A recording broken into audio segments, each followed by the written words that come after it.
Good morning, everybody. My name is Ricardo, and welcome to my informative speech about the fiber optics communications alternative. Okay, so if anybody has not heard about fiber optics, then don't worry. It's been around for 226 years, and you may or may not have already used this technology, whether you know it or you don't. Of course, in 226 years, the technology has changed over time from what it originally was to something very different today. Of course, for the better. So, fiber optic technology. Fiber optics technology is applied in a couple of places, has a couple applications. In the military, which I have personal experience in, biometrics, industries, space, and others. Fiber optics is most commonly used for its advantages in transmission speeds, for delivering information very, very fast, reliable, effectively, and secure. And that's where I'm going to talk about it today. Okay, today, what I have is a very simple setup of a fiber optic cable that I created about a year ago for learning purposes. Now, before I get into the components of the cable, I would like to ask, what speed does light travel in a vacuum? Okay, well, if you know it or you don't know it, the speed that it travels is 186,000 miles per second, which is really, really fast.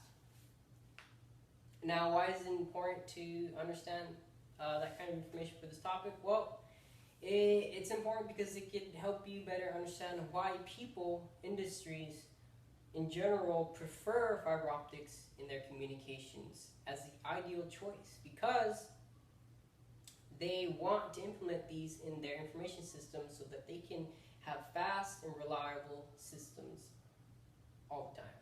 Now,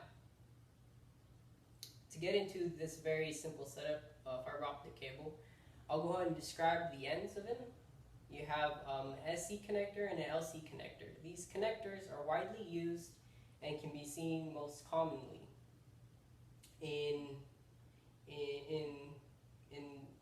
server rooms and in certain places. So you have your ends, and you have the cable in the middle, which connects them from point A to point B.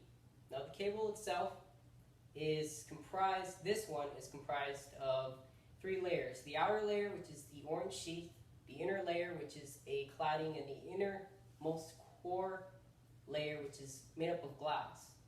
Okay, now it's made up of glass because it's supposed to, it's the medium for light to travel from point A to point B. And it passes through this light at a very, very, very fast speed. So ideally, 186,000 miles per hour. But of course, that is not the realistic speed, because there are a lot of things that you gotta consider. But for our simplicity, just know that this is it's gonna be a very fast cable. Now, I went ahead and I cut another cable to show you the inside. Here you have your orange sheath on the outside. You have Kevlar or yarn. This is used to pull back the cable to rip it and to expose more of it, the inner side. And then this yellow plastic cladding, and then the inner core, which is the glass. Now, a couple advantages for fiber optics communications, not only the speed, but secure and reliability. Now, you can bend it at multiple angles. Of course, there's a certain angle which, if it bends at that much, it will break and it won't be good. But for the most part, it's a very reliable cable.